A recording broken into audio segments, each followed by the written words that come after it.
Hello everyone, we are live from New York Summit. You're watching AWS Maker Studio. Let's start with introductions. Myself, Anupam Mishra. I'm a solutions architect with Amazon Web Services, and we started this program about 3-4 months back, where we teach people how to build stuff.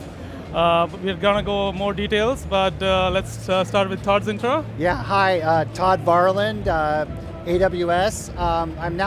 When we started the season, I was part of the solution architecture organization, and over the break between seasons, I actually joined the business development focused specifically on IoT, and so great fit for what we're doing here on these episodes. So anyway, awesome. Great to be here. Awesome event, New York AWS Summit. Jeremy? Awesome, Jeremy. Hey guys, so super excited to be here at the AWS Summit with Todd and Anupam. I'm also a solutions architect here at AWS, and I just love building cool stuff. So I don't know if you've heard of the Simple Beer service, but I definitely helped out with that project and various other IoT things. So I'm just super happy to be here with you guys today to learn a little bit more about what we can do. Yep. The purpose of this show is to teach people how to build your own things. So by things, it could be a robot which does a lot of automation in your home. It could be a machine which you use for various tasks.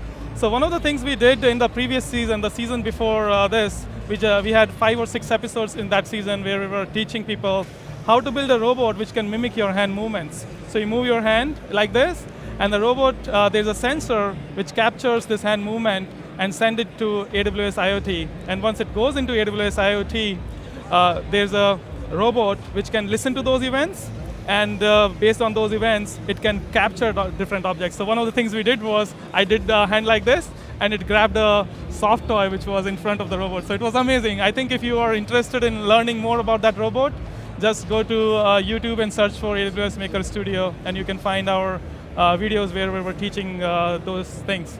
About this season, there's a lot of excitement. Todd, do you want to talk about this season? So this season, we're trying to step up our game a little bit, and so we're actually using a new design of the robot arm.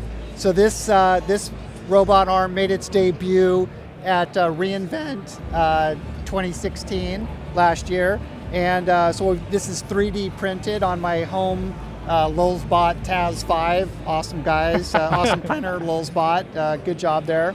Anyway, so it uses a variety of servo technology from a company called Robotis. But we're going to get into this physical arm later as we build out a robot arm that responds to voice commands, interprets what we're intending with the voice command, and then takes action. So that's what we're going to do over the next 3 or 4 episodes? Yep.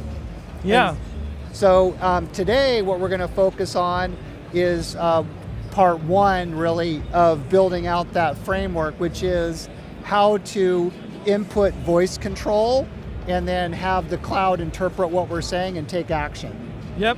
So we have divided today's show into 2 parts. The first part is where we show some of the cool projects which our colleagues have built, and how they are being used to solve a lot of problems across the industry. So we're going to talk to 3 or 4 of our colleagues talking about how they build that, and then we'll proceed into our actual Maker Studio show, where we teach you how to build some of the things we are talking here.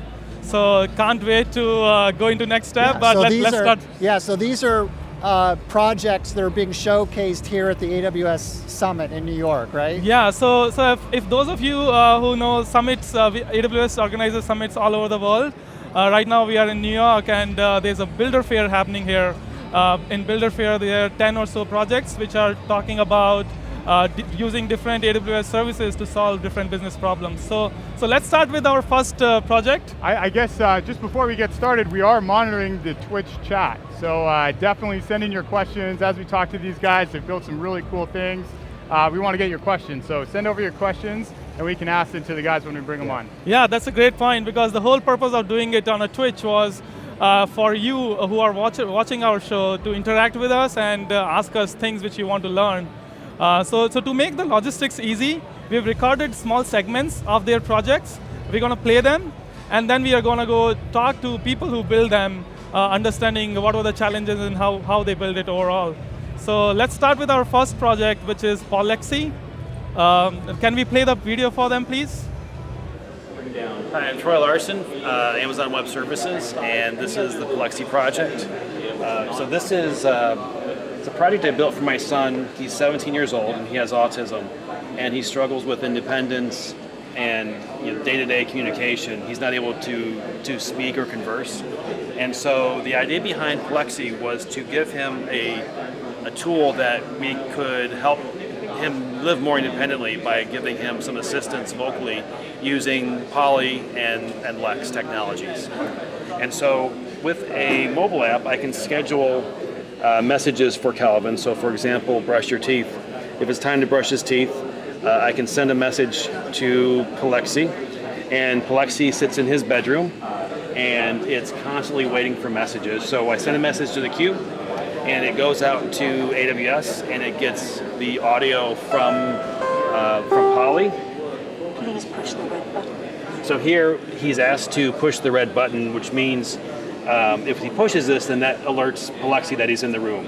If he's not in the room, then obviously he wouldn't push it, and then we'd know that he's not here and we would try a different location. So I'm going to go ahead and push the red button.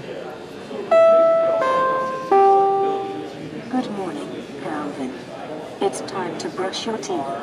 Let's go to the bathroom and brush your teeth. And so at that point, Calvin would then go in the bathroom, brush his teeth, and if I have another Plexi device in there, then we could continue with the actual instructions of brushing your teeth. And so the idea is that we're helping him become more independent, as well as other people with dementia or other issues living on their own. This can be a vocal assistant to help them live day to day. Awesome, thank you. Awesome, great job, Troy. What you built is amazing and it's solving a real need. Can you talk about how this idea came to your mind? What was going on? Sure, so I have a son, he's 17 years old, he has severe autism, and communication is such a key problem with people with autism.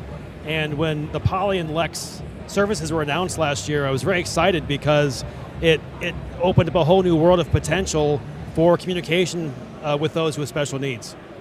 So where is it used now? Like, does your son use it every day? And how's the real world testing going on? It's going great. So he really responds well to the voices.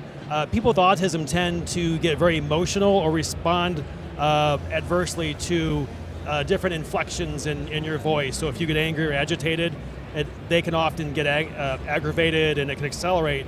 And what we've seen is that the Poly voices are very calm and soothing and consistent, and he loves and responds well to the voices. Nice, awesome. So if somebody has to build a similar thing for their use case, or they probably have a similar situation at their home, how can they build what you just built? Sure. So the great thing about the Amazon services is that they're multi-platform, Python, C#, Node, a Raspberry Pi. You can get one on Amazon for $35, and you just need some cheap speakers, and within a couple hours you can be doing your own Poly applications.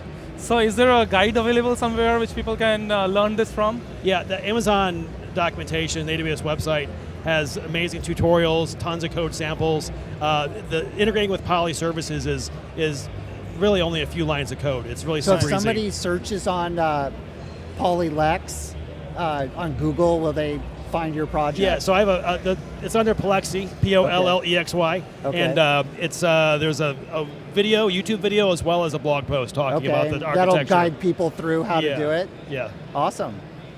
So in terms of making it a real world application, have you thought about having some more broader reach for what you just built? Oh, absolutely. I think there's an incredible need right now for people with special needs, and that's not limited to autism or children. There's also elderly people with dementia, with Alzheimer's, who also can live partially independent, and this could be a great tool to help them as well with their daily lives. Just that extra kick, that little extra help to help them live more independently, gives them privacy, gives them respect, and gives them confidence. It's So when you're building this application, you mentioned that it provides instructions for kind of daily tasks.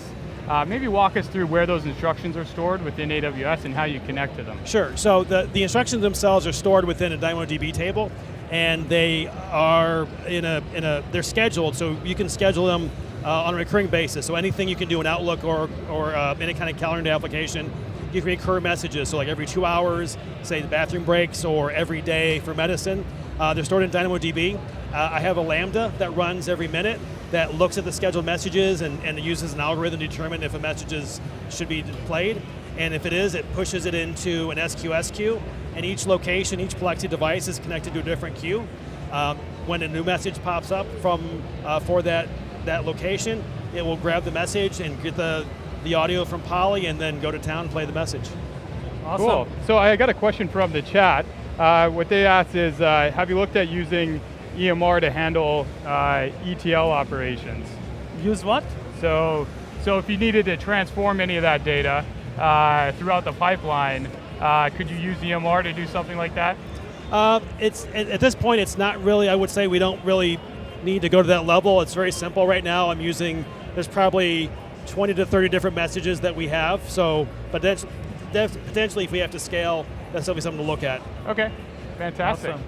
Great. Awesome. So for audience, like if you have more questions, feel free to ask on the chat, and we'll relay them to some of the people who are coming here. Great. Awesome. Awesome. Thanks a lot, Okay, Troy. Troy. Thank you. Appreciate it. Cool. Awesome. Thanks so much, Troy.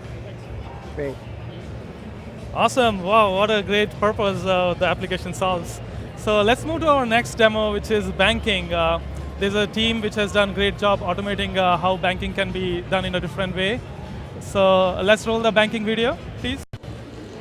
So what we're demonstrating here today are two pieces of a demo around the theme of AI enabling banking.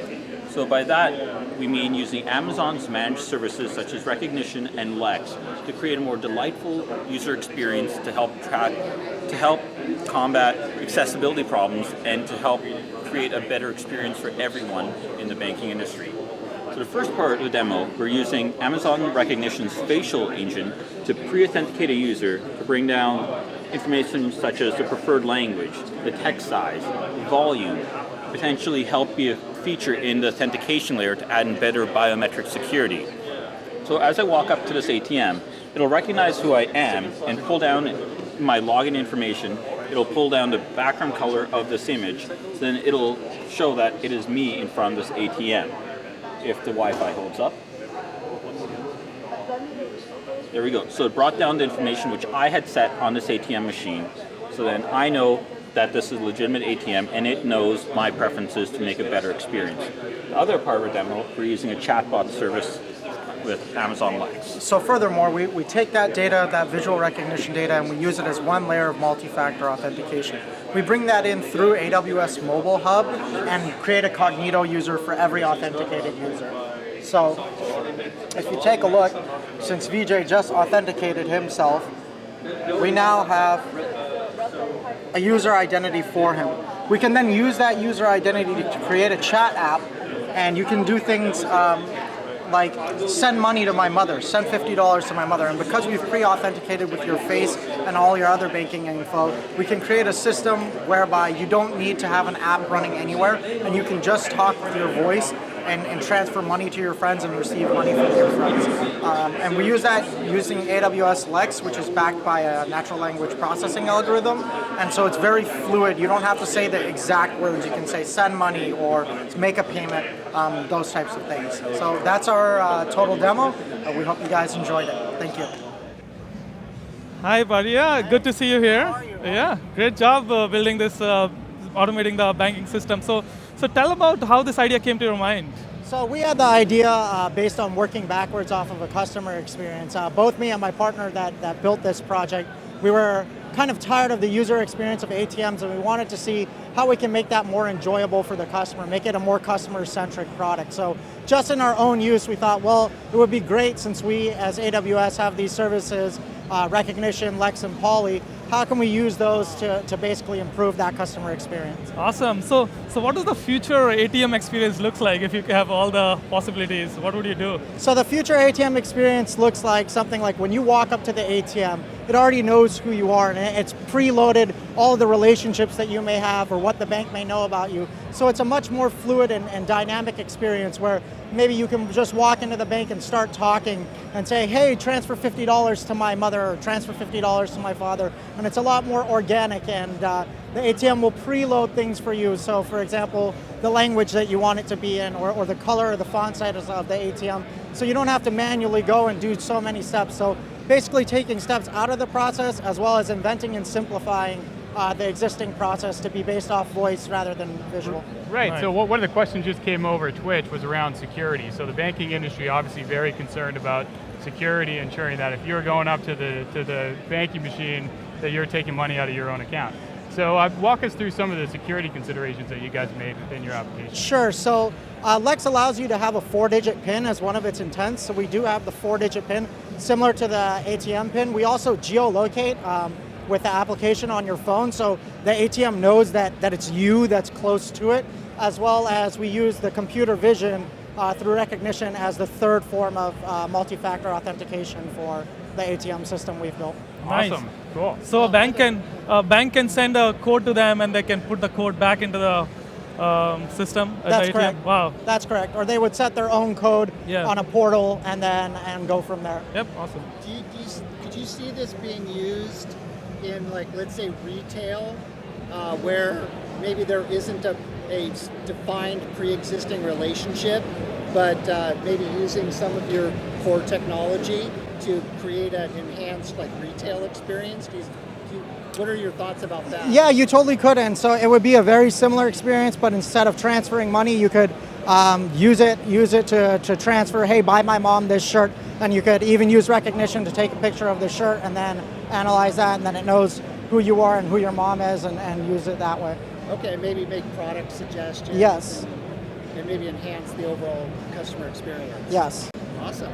Or show the items matching your size. Yeah, or maybe what you're wearing right now.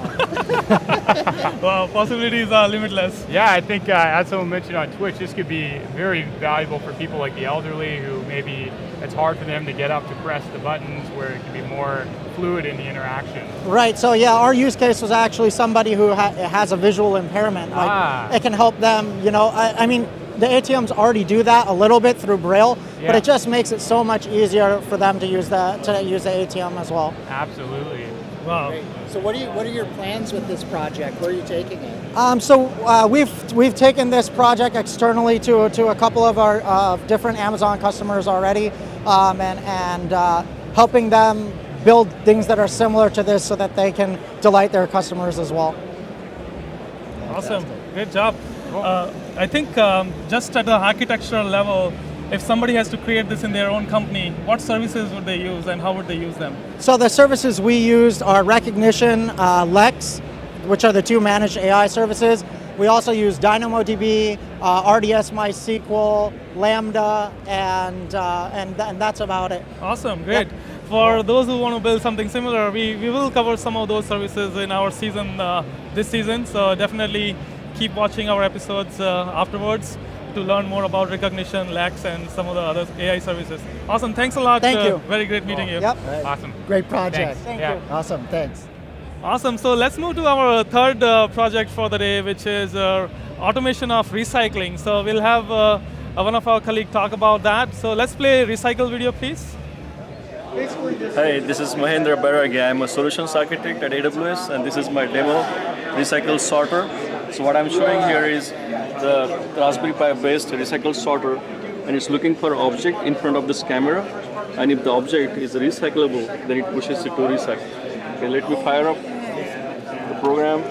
So it is going to look for the labels such as paper, plastic, bottles, and if it finds paper, plastic bottle, then it thinks that it's recyclable, and it will move it. Now you can hear the sound that says recyclable object detected by AmexNet, and then it pushes to this side. Right. Thank you.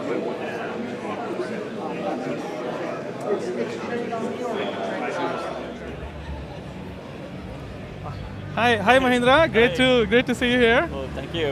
So you have built a automated sortation facility, essentially, without using equipment. Yeah. So how did you build it? Well, it's using Raspberry Pi. So it's an image detection using Raspberry Pi and some cloud services too. So what it does is there is a camera on Raspberry Pi. It looks for the image, and if the image is and then it runs through the algorithm on AmexNet on Raspberry Pi, which is tough. Wow. And then If the image is identified locally in Raspberry Pi, then it stops there. Otherwise, it goes to cloud and looks Okay, for... so I'm going to pause you right there. Sure. So you went through a lot of stuff really fast, right? Yeah. So MXNet running on the Raspberry Pi. Yes. So can you dive into that just real quick? Because maybe a lot of people aren't familiar with what MXNet is and what that means when you're running it on a Raspberry Pi. So MXNet is Apache project. It's a AI framework. Yeah. It's very similar to a lot of other open source frameworks too. So it's really easy to use MXNet. It's very diversified, and it's very easy to put on the Raspberry Pi too. So you're running machine learning on the Raspberry Pi itself. Exactly. That's and then, awesome. And then I'm using the open source model, one of the open source model on Raspberry Pi.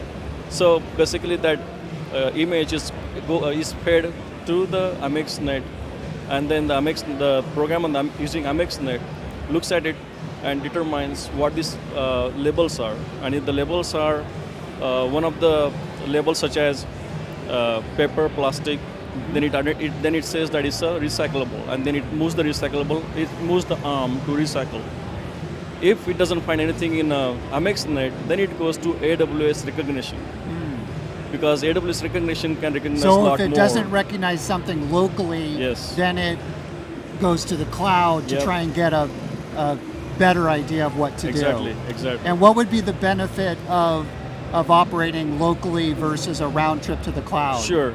So if it's a recycle sorter, it doesn't need to be connected to cloud all the time.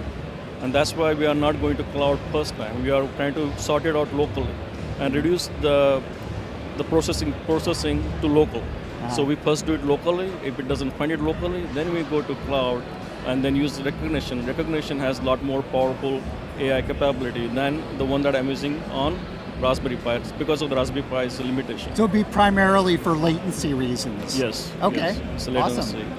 And then once it goes to recognition, it tries to do the same thing. It finds the labels, and if the labels are paper, plastic, water bottle, then it's marked as a recycle, and then it sends signal back to the arm, the robotic arm on Raspberry Pi to move the arm to recycle or waste.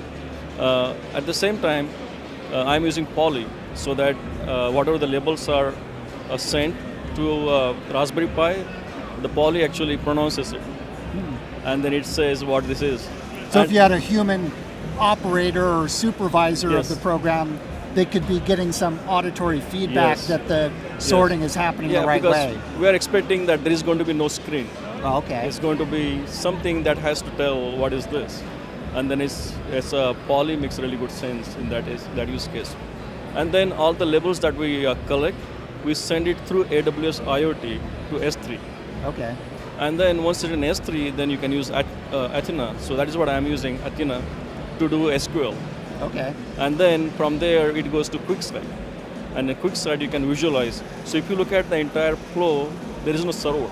Okay. It's all serverless. It's a serverless flow. Nice.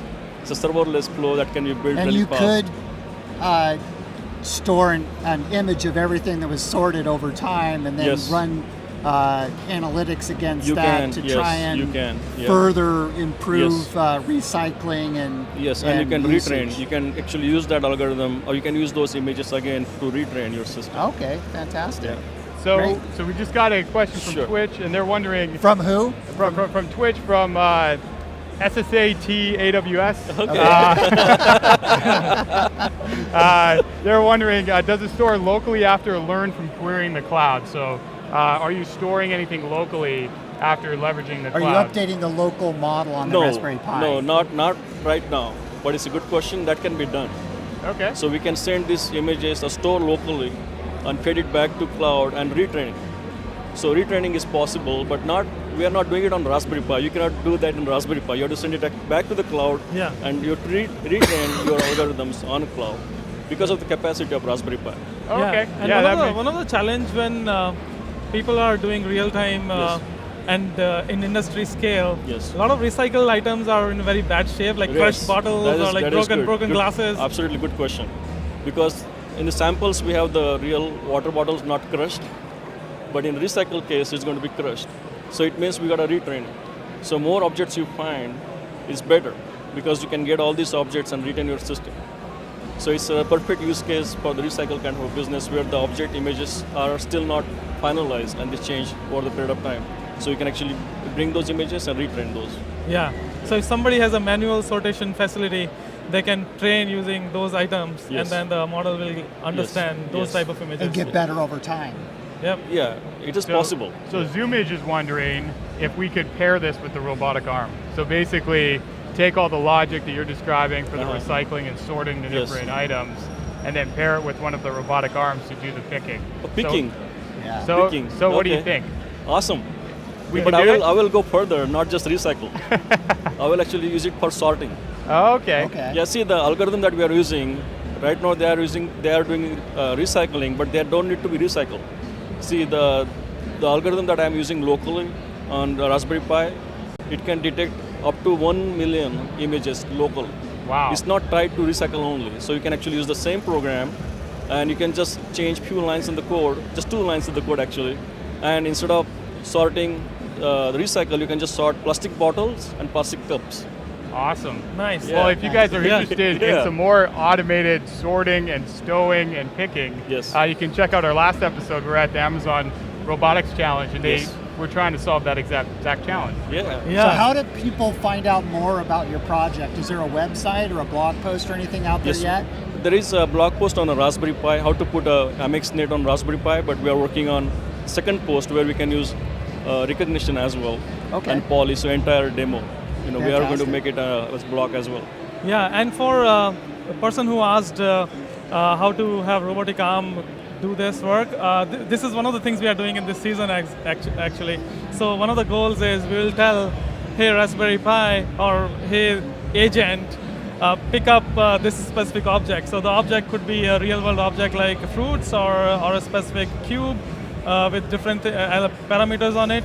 And based on what you say, the robotic arm will pick that object. So, so that is something we're gonna teach. That's our in next. goal for this season. So by before the end of August, you will see this end-to-end working with all the step-by-step coding which is needed and what hardware you need. So Yes. stay tuned on that. Sure. And you also built another thing which is doing picture recognition. So I'll see if we can show video analysis. recognition. Yes, so, video. It's a So let video. me see if we can show that.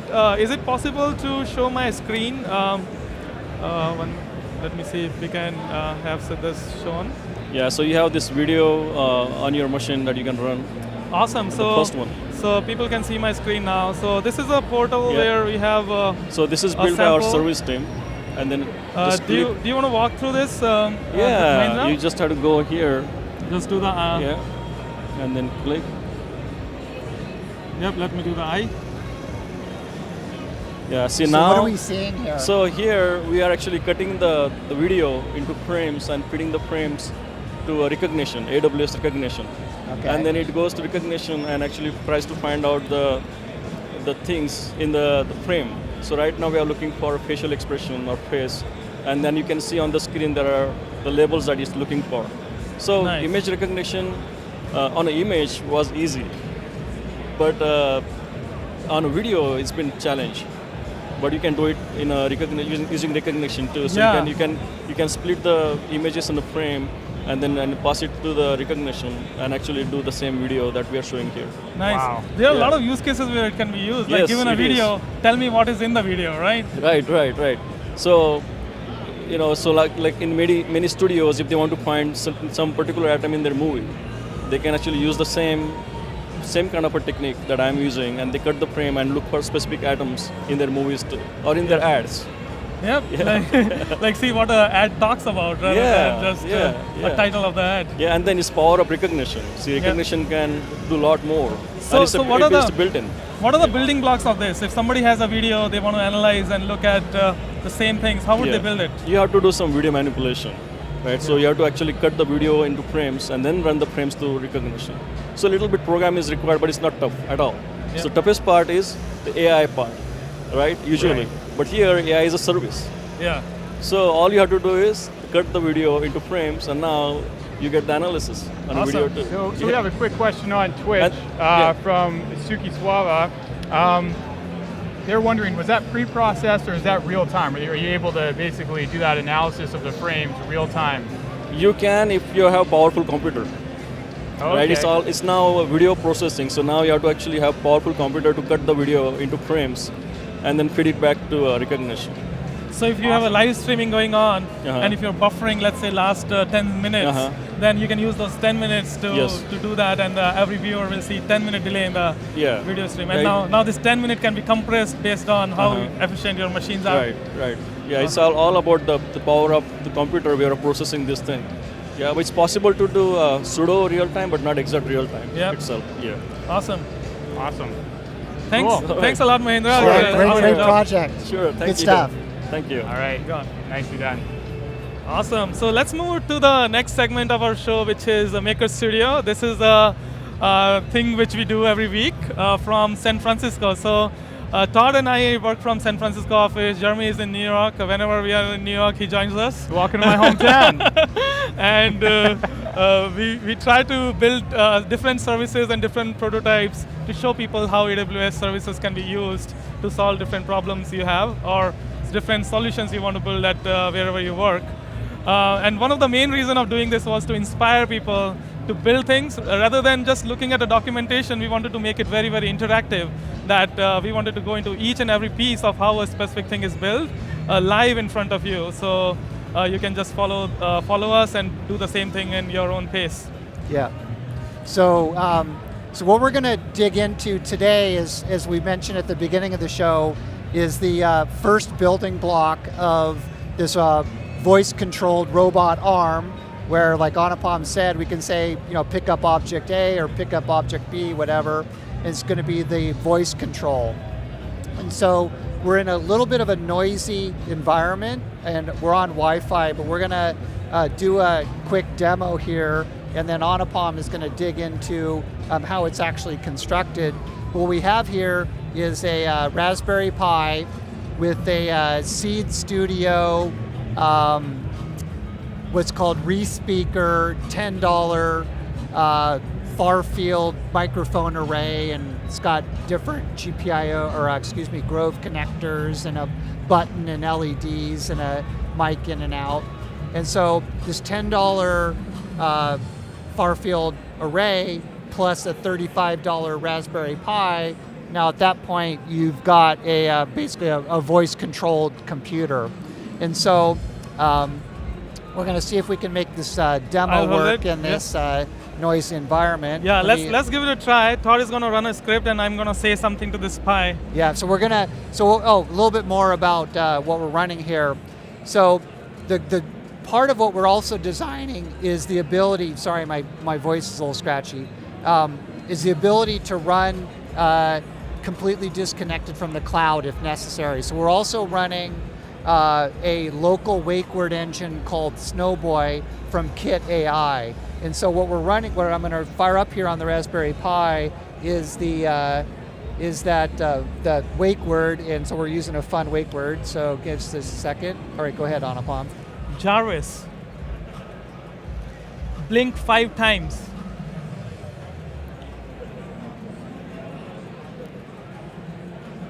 So on my screen. So if you look at this Pi, it just started blinking, and it's going to blink 5 times.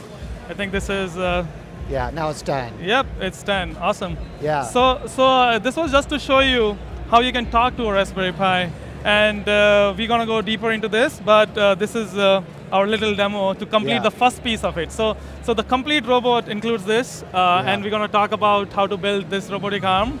Yeah. So Todd, what parts go into this if somebody has to build a robot like this? Yeah, so this robot, so this is 3D printed. This is on the AWS Labs GitHub repo. It's all available STL files. And so that you connect the Raspberry Pi via the USB port to these Dynamixel servos, and then issue commands to tell the servos to go to different locations. And we're going to go through those details in upcoming episodes.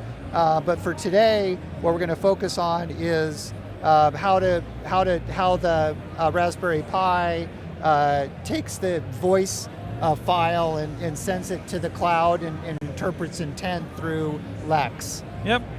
So without having the full demo, the complete demo looks like this. So there will be a Pi which will recognize our voice commands. And once it knows what is being said, it sends that intent into the cloud. So now cloud knows what was the person saying. And then we'll have some intelligence in the cloud which tells this machine to do certain things. So in our episodes, in the next 2 or 3 episodes, you will see the next phase of this is pick up the mic or pick up the water bottle. Yeah, so think of it like this. There are 2 objects in front of it. We'll say pick up the mic. This will go and pick up the mic. And if we say pick up the bottle, it will go and pick up the bottle. So now you can think of a lot of possibilities here. It could be a fruit in your home. It could be getting water bottle for you, getting something else for you. So where do you guys think we're going to put the camera? Are we going to put it like on the front of the arm, or would you have something on the top? In this design, there's a, oops, I have it actually backwards. So I built a little mount over here so that it kind of has an eye. You just hold it that way, yeah. So there's a small hole and a slot which Todd has given when he printed it. Yeah. And you can just plug the camera in that. Yeah. So it'll always have a top view of the location, and it can find out where different objects are. Cool. To make it a little bit more advanced, you can even add wheels and then let it go around the home. Let it drive and go find something and go find something, and you say, you can become a real couch potato and say, get me whatever you want to get from your home. So when we were in Japan, one of the really interesting things that came up was this idea of motion planning and inverse kinematics. So I guess how are we going to do that? So if you think about, we're going to have the cameras on the front, we're going to look at the objects to figure out what it is, but then there's multiple ways that you can twist the arm to get there. Yeah, so in our particular robot, we took a purposely simple approach, and we're using just basically Cartesian XYZ space. Right, awesome. And so we're keeping it simple to kind of bring people along on the journey of creating sophisticated robots. Yeah. Awesome. Let's check some questions if people have any questions. Yeah, so one thing Randall mentioned is that we should let Twitch control the robot. So, that's a great idea, actually. Yeah, I think that'd be fun. Maybe people say, get me this, and it gets for them. So we'll basically turn on a mic or whatever they write in Twitch, it'll say that word and then get the arm to. Yeah, that's awesome. Maybe we need That'd to be kind of fun. give it a shot. I'm inspired. Yeah, and I think one of the cores of doing this live is get all those inputs so we can work on them and show them how that piece works. So that'd be fun. Looking forward to it. Hopefully we'll do that. And I think in terms of technology, let me just talk in terms of what AWS services are used here. So I'll share my screen for a minute. There's a simple picture which I just created to make it super simple to understand. There's a Pi, Raspberry Pi which we have, and there's Amazon Lex running on it. By I mean Amazon Lex running on it. Lex always runs in cloud, but you can run a command line interface or a Python code which is talking to Lex. So think of it this way. When I talk something to Raspberry Pi, it is creating a small file of what I just talked about, and it uploads that file to Lex. And in the Lex, and I'm going to go into the Lex piece a little bit later today, where we'll show you how a bot can be created to act on different voice commands. So we have created a bot which understands a specific type of language, and the language in this case is blink X number of times. And whenever somebody says blink X number of times, it knows what that X is.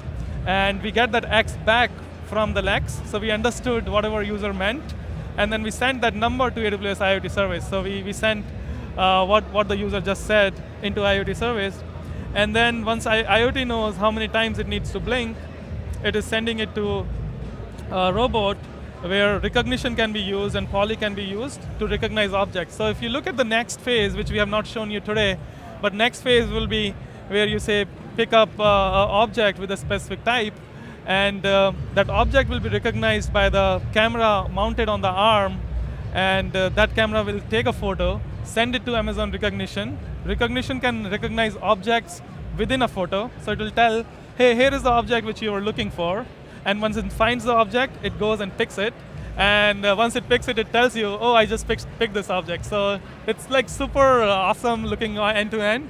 And hopefully we can put it to a good use somewhere. Like let Twitch users control it and get different objects. So Do you want to talk about how we built this piece, or shall we jump into the Lex piece? Yeah, let's jump into the Lex piece. Cool. So we're going to publish all this code online, and so it's pretty straightforward. But to just explain kind of how the pieces work. So the Snowboy, the local wake word engine, is running a local machine learning model, and so what we're doing is we're invoking the wake word. In this case, it was Jarvis, and what then it does is it kicks off a command line to record 5 seconds of audio, and then that audio is saved in a particular format that Lex likes to receive, which is LPCM16. And so that 5 seconds of recorded sound is then uploaded to Lex, and then then it's interpreted and sent back as a JSON file, which then we process in our code and turn that into blinking 5 times. But it could also just be just as easy. Go to XYZ coordinate, open your end effector, close the end effector, and lift up. So that's what we're going to do over the next few episodes. Yeah. So Lex is very powerful service. It is. It can be used for online ordering systems. It can be used for chatbots, which automate your work. It can be used for a lot of use cases. But we are showing a very simple use case today, starting with understanding what a user just said in terms of blinking, like how many times to blink. Now there are companies which have built online reservation system. You can say book a hotel using Lex. You can say I want a room of this type from this date to that date in a specific location, and the user can just say everything in a 1 sentence, and Lex understands what the user wanted and do everything online. So we have a lot of examples showing those pieces, but today I wanted to show how the simple robot which we have is working. So let me show the screen, and feel free to send your questions while I'm showing this. Yeah, and especially anything if you think is going to go wrong with this. If you think we're going to squish the water bottle too tight, or if we're going to spill it all over our laptops, let us know those, because we can walk through how we can prevent some of these things from happening. So I just went to, let's start from scratch. So I just logged in, and there are a bunch of services which we see here. I'll go to the Lex service, because we are talking about Lex today. And one of the bots which we built for this one was Robot Bot. I mean, it sounds a little funny name, but we have a robot and we wanted to build a bot for it. So I just wanted to show you what this bot is, and then I'm going to build one thing for you live. So I just want to make sure that the viewers are understanding kind of what you're explaining here. So not only does AWS provide a powerful engine in the cloud to interpret voice intent, but there's this IDE that you're showing here, this visual way of creating a simple parsing of that request, right? So that's what you're showing, right? I think this is something which is easy to start with, but as you play with Lex, there are a lot of use cases which you want to build, and you don't want to repeat everything on a UI. So there's another thing which we have. It's called Lex Model Building Service. We are not going to go deep into this today, but just to remember, like if you want to build a bot automatically using a lot of commands rather than going to the UI, there are a lot of APIs which you can call, like a put a bot which creates a bot. You can put an intent, and I'm going to talk about these things through the UI to just make it simple for this demo. So I have a bot which has a bunch of things here. Let me build this right away from scratch. So let's call it, so I just went to the creation page. I say, I want to create a custom bot. Let's call it Twitch bot for now, Twitch demo bot. And hope demo gods are with me. We'll see whether it works end to end. We can choose different types of voices for this bot to speak. And session timeout is for how long you want to remember what a user has been doing. So we'll not change it, we'll just keep it default to 5 minutes. And there's a specific role which it needs, it's auto-created for me, so I'll just go with that.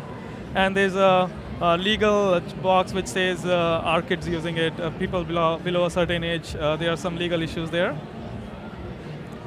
Okay, so once we have a bot, so my bot is created now, there's a concept of intent, which means what is the user intending to do? So now, in our case, a user is intending just to blink the light. And the only thing we want to know from the user is how many times to blink the light. So our intent is blink light. Or you can give any name you want, but for simplicity, I'll call it blink light intent. Oh, sorry, create new intent and blink light intent. So I just added that. So I have an intent which is blink light intent. And the first thing we need to fill is sample utterance, which means what are the possible ways through which a user can say something about this intent? We don't need to put everything possible because there are probably hundreds and hundreds of ways. In this example, it could be blink light, it could be blink LED, it could be just blink. Yeah, so those would be 3 different permutations of the same thing. Is that kind of what you're talking about? Yeah, so user can say, can you please blink 5 times? So it's a different way of saying the same sentence. Now, for when a user says that, there's a specific thing which we are trying to capture from it. We are just looking for how many times this user is saying, no matter how they say it. So that piece is called slot. So the information which we are trying to gather from user, it's called slot. And slot already has a lot of predefined types. There are some which I have created. There are some like Amazon.city. So Amazon has a pretty good pre-populated list of what cities are possible. So you don't create your own list of cities. Similarly, there are a lot of things like that. So in this case, we're gonna take numbers. So the thing which a user would say in our case would be a number. So Amazon.number. So whenever somebody says blink X number of times, it's supposed to be a number. So let's put a number there, and we'll give a name to this thing. Let's say blink times. So we are calling blink times as the variable to which this value is assigned, and then prompt. So if for some reason somebody just says, "Can you blink for me?" Now, user was intending to blink, but we don't know. Like he has not specified how many times to blink. So if somebody says something which we know is intending to blink, but for some reason they are not providing us the times, we can have a prompt which is shown to user only when they miss a specific value. So in this case, if the user misses to specify blink times, we'll say, how many times shall I blink? So that's our slot. And then sample utterances could be things like blink, let's say, and this is a specific syntax. You put things in curly braces and you put the variable name. So in this case, I'll put blink times. Blink, so X times. This is one way of saying it. Similarly, somebody can say, can you please blink? And in this case, the no value was provided. So let's start with these 2 simple use cases. And then there are more things you can do, Lambda initialization, fulfillment, confirmation. But to keep this simple use case simple, I'm not going to go to Lambda today. AWS Lambda can be used as a hook here, which means whatever things are recognized by Lex are sent to Lambda, and you can have a very complex logic which works on that Lambda. You can say, if the blink was this many times, then we need to send some event somewhere else. Maybe an operator needs to act on it, like things like that. But unlimited possibilities on customizations you can do. But to keep it simple, we'll just return the parameters to the client, which means whatever you recognize, just tell people. So save intent. And then one of the things which we need to do after saving is build it, which means it's going to run some training so that it can recognize things which we just asked it to learn about. So you're actually going to run this? Yeah, we're going to give it a try. It says, okay, so I have blink times in utterance. This is invalid, so I think I have a typo somewhere. Let me just quickly check that.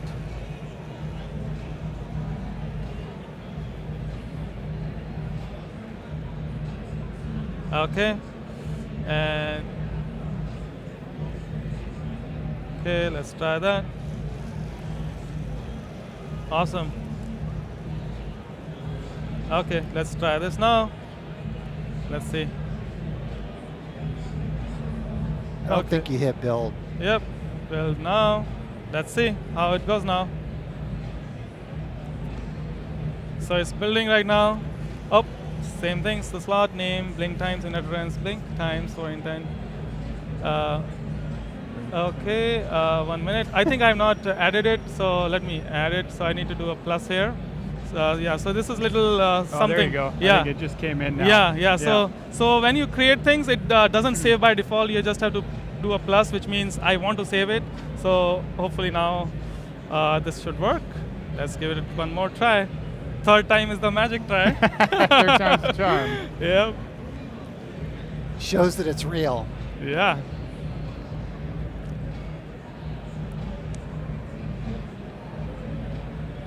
Jeremy, any questions from the channel? Yeah. Let's. While it's building, it generally takes about a minute or so. Well, one thing that did Mock Delano RL mentioned was that we should make a bot shake his head when there's an error. Shaken head? Yeah, be like, oh, uh-oh. bad job. Wow. So our bot is ready. When it's ready, it shows a chatting interface where we can type messages. So let me make this UI a little bit smaller because we are overlaying our video on top of this. Okay.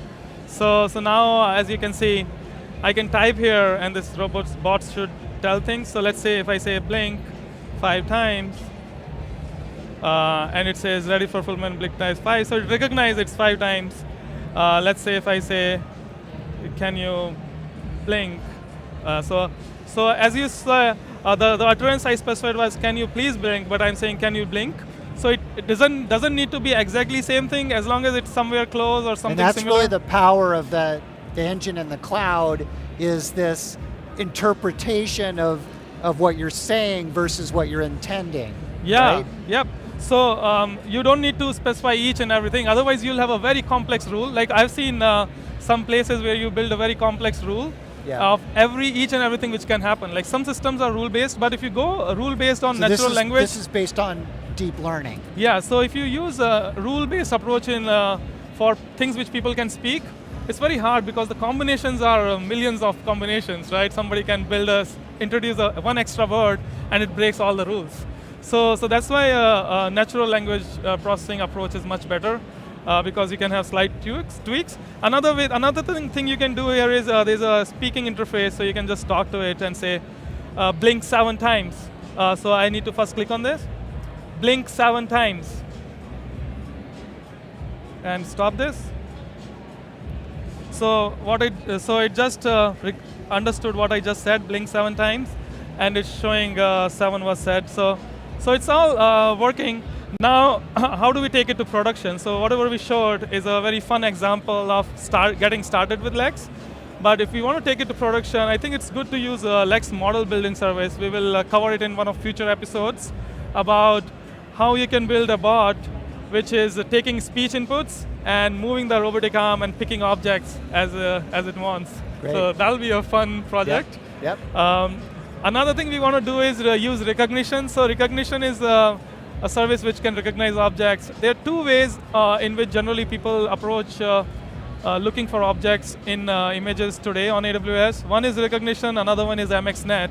MXNet is a deep learning system which you can use to write either your custom algorithms or use some of the ones which are already built, and you have a lot of customizations you can build on top of it. So it's good if you are a data scientist and you want to go very deep into customizing your models.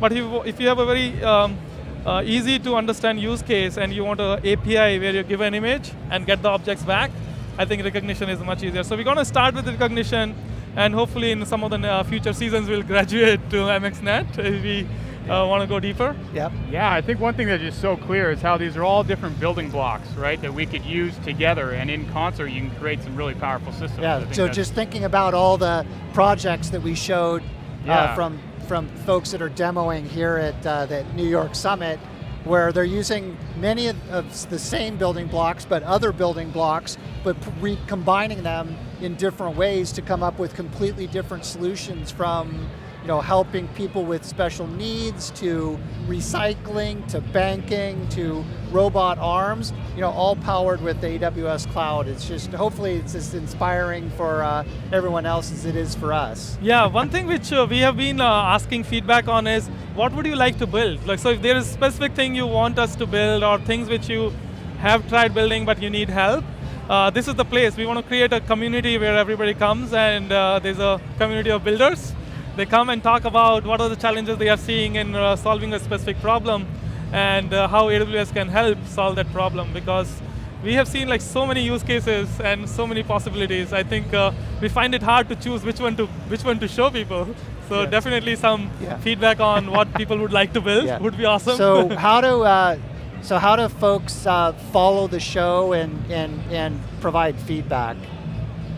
So right now there's an email list which we have called AWS-Twitch@Amazon.com. So that is one way, AWS-Twitch@Amazon.com. Another way is we do a lot of shows on this AWS channel on Twitch. There is a show every 1 or 2 days. You can just go to twitch.tv/AWS and you can see the schedule for that week. And you can reach out to any of the presenters about what you would like to see, and it will eventually reach back to us. We also have a page on Amazon website. If you search for AWS Maker Studio on your favorite search engine, you'll find a lot of videos of what we have done in previous season. And there's also a landing page which has a lot of information about what we are building in this season. So definitely, if you really want to build whatever we just talked about with us, we would love to have you watch us our next episode. So the next episode of ours would be in Thursday. Thursday of this week, yep. So we are doing some changes only for this week. Generally we do go live every Wednesday at 4:30 p.m. Pacific time, which is 7:30 Eastern. But only for this week we have changed the schedule because we wanted to do from New York Summit. Like as you can see, there's a lot of energy here, there's a lot of people. It's great to be part of this fantastic event. Where everybody is trying to learn something new and bring it to a good use. Yeah. So then then Anupam and I are traveling for the next couple days, so then we're pushing to Thursday. And then the following week, the 23rd, we're going to do 4:30 p.m. Pacific time, live from Seattle. So. Oh yeah. So you guys are all over the place. Yeah, we're so traveling robot builders. So our last episode was from Japan. So for those who are into robotics, I think that's a great episode to watch because we had a lot of teams who came there. We gave them a box full of items which are sold on Amazon. So think of it as products, and then we gave them a box full of them.